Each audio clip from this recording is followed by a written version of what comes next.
Hello friend, good morning. কেমন আছো সবাই? আশা করি খুব ভালো আছো। আমিও ভালো আছি। আমি সুষমা চলে আসলাম তোমাদের সামনে এমএস লাইফস্টাইলের নতুন একটি ব্লগ ভিডিও নিয়ে। আজকের ভিডিওটি দেখো রান্নাবান্না দিয়েই শুরু করলাম। সকাল থেকে তো সমস্ত কাজ কমপ্লিট করে নিয়েছি। তারপরে দেখো স্নান টান করে রান্নাঘরে চলে এসেছি, ভাত বসিয়ে দিয়েছি। আর এদিকে হচ্ছে শাক ভাজবো, সেই জন্য শাকটা একটু সিদ্ধ করে নিয়েছি। তা এখানে কিন্তু অনেক রকম শাকই আছে। পালং শাক আছে, লাউ শাক আছে, লোটের শাক আছে, ডাঁটা শাক আছে। মানে আমাদের বাড়িতেই হয়েছিল, সেই শাকগুলোই আমি রান্না করছি। আর পালং শাকটা কেনা ছিল। তারপরে দেখো শাক ভাজা তো আমি করে নিয়েছি, আর তার সাথে রান্না করব কিন্তু চিকেন। আর চিকেনটা কিন্তু খুব সুন্দর নিয়ে এসছে, মানে হাড়ের পিস পুরো দারুণ লাগে খেতে। তা চিকেনটা আমি ভালো করে ধুয়ে পরিষ্কার করে নিয়েছি। এখন আমি ম্যারিনেট করে নেব।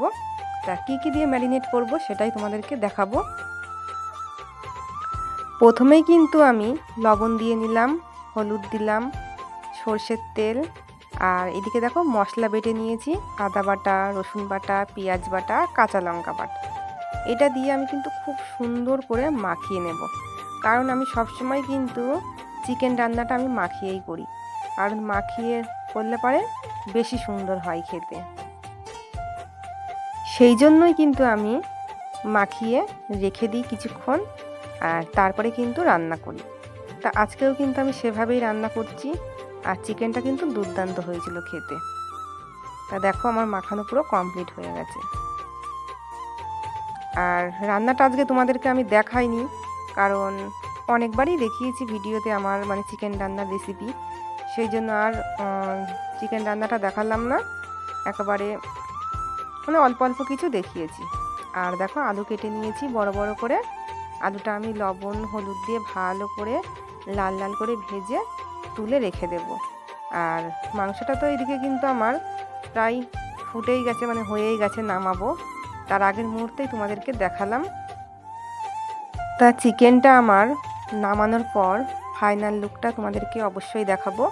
একেবারে পাতলা ঝোল হয়েছে, আর একদম পরিমাণে অল্প মশলা দিয়ে কিন্তু আমি বানিয়েছি, কারণ হালকা মশলা দিয়ে খাওয়াই সব কিছু উচিত। তা দেখো চিকেনটা আমি নামিয়ে নিয়েছি। আর তারপরে কি কি রান্না করেছি সেটাও তোমাদেরকে দেখিয়ে দিই। দুপুরের রান্না, এই যে ভাত হাঁড়িতে রয়েছে, আর এদিকে রয়েছে হচ্ছে শাক ভাজা, আর রয়েছে চিকেনের পাতলা ঝোল। এটা দিয়েই কিন্তু দুপুরে খাওয়া দাওয়া করে নিয়েছি। আর তারপরে চলে আসলাম আবার তোমাদের সামনে বিকালবেলা। হ্যালো ফ্রেন্ড, শুভ বিকেল। বিকেলবেলায় চলে আসলাম মাঠে। ঘুমাচ্ছিলাম, ঘুম থেকে উঠে মুখ টুক ধুয়ে ফ্রেশ হয়ে চলে আসলাম মাঠে। আর আমাদের বাড়ির সামনেই তো জমি, সর্ষে জমি, আর এত সুন্দর ফুল ফুটে রয়েছে, খুব ভালো লাগছে দেখতে। আর বিকালের পরিবেশটাও কিন্তু খুবই সুন্দর লাগছে দেখতে। সমস্ত মাঠটাই তোমাদেরকে দেখাবো, পুরো সর্ষে ফুলে ভরা মাঠ। তোমাদেরকে দেখাচ্ছি আমি ব্যাক ক্যামেরা করে। ফুলগুলো কত সুন্দর লাগছে দেখতে, এত ভালো লাগছে ফুলগুলো দেখতে, পুরো হলুদ হলুদে ভরা। একটা পাখি উড়ে যাচ্ছে, মানে সন্ধ্যা হতেই যাচ্ছে তো সেই জন্যই খুব সুন্দর লাগছে। আর একটু সামনের থেকে তোমাদেরকে দেখাই। দেখো চারিদিকে শুধু সর্ষে ফুল। হাই ফ্রেন্ড, আমিও চলে আসলাম তোমাদের সামনে। আর কাজের থেকে তাড়াতাড়ি চলে এসেছি, আর তোমাদের দিদিভাই দেখি মাঠে এসে দাঁড়িয়ে আছে। তা আমি বললাম যে তাহলে আমিও যাই মাঠে। তা এসে ও কথা বলছিল, মানে কোনটা আমি ধরেছিলাম, ও কথা বলছিল। এবার আমি আছি তোমাদের সামনে। চলো আমরা দুজন মিলে একটু মাঠটা আর একটু তোমাদেরকে দেখিয়ে দিই। আর ভালোই লাগছে বলো, মাঠে আসলে ভালোই লাগে। হ্যাঁ, আজকে আর একটু তাড়াতাড়ি কাজের থেকে বাড়িতে আসলাম, ছুটি হয়ে গেছে, এই জন্য মাঠে আসতে পারলাম, না হলে হয়তো হতো না। আমি দেখো কতটা শর্ট হাইট, আমি আলের উপর দাঁড়িয়ে রয়েছি, তোমাদের দাদা ভাই নিচে দাঁড়িয়ে রয়েছে। এই জালের উপর দাঁড়িয়ে আছে, হাইটে কতটা শর্ট তাই দেখো। এই দেখো এখানে সব ধানের ইয়ে করেছে, বীজ করবে বলে রোয়া করেছে সব। ধানের বীজ করবে এখানটায়। আর এই পাশটা কি যেন লাগিয়েছে, এখনো গাছ বড় না হলে বোঝা যাবে না। এখানে ভেন্ডি গাছ বসিয়েছে, এই যে চষা ক্ষেত্রে আছে না, ভেন্ডি গাছ, এই চষা, হ্যাঁ ভেন্ডি গাছ করেছে। আরো কি সব বসিয়েছে দেখলাম সবজি, দেখছিলাম যে বসাচ্ছিল। তা দেখে আমি একটু নিচে নামি। আমি নিচে নেমে গেছি কিন্তু এখন।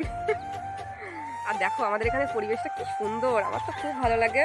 পরিবেশটা কেমন লাগছে একটু সবাই জানিও। শুধু হলুদে হলুদ, আর কিছুই না, শুধু হলুদ। আর হচ্ছে তোমাদের দাদাভাই আজকে কাছ থেকে একটু তাড়াতাড়ি আগে মানে তাড়াতাড়ি বাড়ি চলে এসছে। হচ্ছে আজকে কটার সময় আসলে, তখন 4:40 বাজে, 4:40-এ পুরো বাড়ি চলে এসেছে। তা এরকম তাড়াতাড়ি আসে না ও, মাঝে সাঝে মানে এরকম হয়, আসে। তা খুবই ভালো হয়েছে এসেছে। তা আমি মাঠে ছিলাম, তোকে ডাক দিল, তো ও চলে আসলো।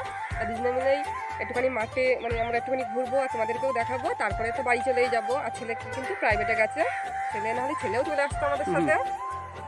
ও যদি বাড়িতে থাকতো তখন লাফি লাফি কখন চলে আসতো। সন্ধ্যাবেলায় তো মানে আবার সন্ধ্যা দিতে হবে, তারপরে হচ্ছে সন্ধ্যা টিফিন একটু চাটা করতে হবে। কারণ সেই দুপুরে আমরা খেয়েছি, তো খিদেও পেয়ে গেছে, আর ওরও খিদে পেয়ে গেছে, যেহেতু কাজ করেছে। আমি তো কাজ করিনি, বাড়িই ছিলাম। তা আমাদের এখন এগুলো করতে হবে। আর আমি আমাদের বাড়িটা দেখা যাচ্ছে, বলো ওই যে দেখা যাচ্ছে। হ্যাঁ, ওই যে আমাদের পায়খানা ঘর ঘর মানে যে বিচালির ইয়েটা আমি দেখাচ্ছি, সেটা জুম করে দেখাচ্ছি আমাদের বাড়িটা, জুম করে দেখাই। এই যে আমাদের বাড়িটা, এটা রান্নাঘর আমাদের। রান্নাঘর কালোটা যেমন দেখাচ্ছে ওইটা।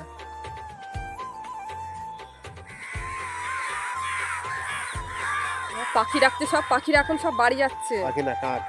কাক, আচ্ছা কাক ডাকছে, কাকরা মানে সন্ধ্যে হয়ে যাচ্ছে বলে এখন বাড়ি যাচ্ছে ওরা। সন্ধ্যা তো হয়ে যাবে। আর আমাদের বাড়ির সামনে মাঠ বলেই আমরা দাঁড়িয়ে আছি এখনো। একদম আমাদের বাড়ি আর মাঠ পুরো সাথেই, খুব ভালো লাগে যখন তখন আমরা মাঠে আসতে পারি। আর সর্ষে ফুলের সময় তো দারুণ লাগে দেখতে, খুব সুন্দর লাগে, খুব সুন্দর লাগে। ফটো তোলা বলো, যা বলো, আমার তো খুবই ভালো লাগে। আর তোমাদের সামনে সেটা আমি তুলেও ধরি। আর আমি না খুব একটা মানে মাঠে আসা হয় না, যখন আসি তখন কিন্তু আমি ভিডিও করি, তাই না? যখন আসি তখন আমি ভিডিও করি, কিন্তু যখন বাড়ির সামনে মাঠ হলেও সবসময় আসা হয় না, কারণ প্রচুর কাজ থাকে সেই জন্য। আর মাঝে সাঝে এক সময় এক সময় আসি, তখন আর ভিডিও করা হয় না। তা আজকে এসেছি, আজকে ভালোভাবেই তোমাদের ভিডিও করে দেখালাম। অবশ্যই তোমরা কিন্তু কমেন্ট করো, আর আমার একটু ভিডিওটা সবাই একটু ভালোবেসে দেখো, তোমরা আমার পাশে থেকেও সাপোর্ট করো। তোমাদের জন্য আমি সুন্দর সুন্দর ভিডিও নিয়ে আসবো, তোমরা সবাই ভিডিওটি সম্পূর্ণ দেখো, এটাই বলার ছিল। তা আজকের মতো এই পর্যন্তই, আবার বাড়ি গিয়ে পরে কথা হবে তোমাদের সাথে। তারপরে দেখো চলে আসলাম রাত্রেবেলা, এখন প্রায় 8টা সাড়ে 8টা বাজে। তা আমাদের ঘরের সামনে একটু আগুন জ্বালানো হচ্ছে, কারণ প্রচণ্ড হারে ঠান্ডা পড়েছে। সেই জন্য আমরা ভাবলাম যে সবাই মিলে একটু আগুন তাপানো যাক। তাই জন্য দেখো আমার বর মানে ব্যবস্থা করছে আগুনের। তাই এখানটায় বসে কিন্তু আমরা আগুন তাপিয়েছি। আর আমরা যখন আগুনটা তাপাচ্ছিলাম তার কিছুক্ষণ পরেই কিন্তু প্রায় অনেক লোকজন জড়ো হয়ে গেছিলো আগুন তাপানোর জন্য। তখন আর কিন্তু আমি ভিডিওটা করিনি, যেহেতু আমি গ্রামে থাকি আর সবাই ভিডিওতে আসতে চায় না, সেই জন্য আমি আর কারোর ভিডিও করিনি, আমাদেরকেই দেখালাম।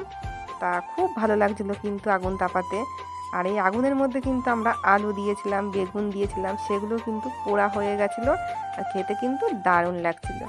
তা তোমাদেরকে আমি একটু দেখাচ্ছি যে আমাদের ঘর আর ঘরের সামনেই কিন্তু আগুন তাপানোর ব্যবস্থাটা করা হয়েছে।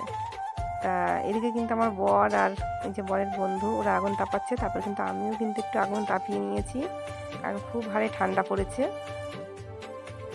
আর ভালোই লাগছে কিন্তু। আর চারিদিকে দেখেছো কেমন অন্ধকার হয়ে রয়েছে, কারণ প্রচণ্ড ঠান্ডায় তত লোকজন বেরোয় না।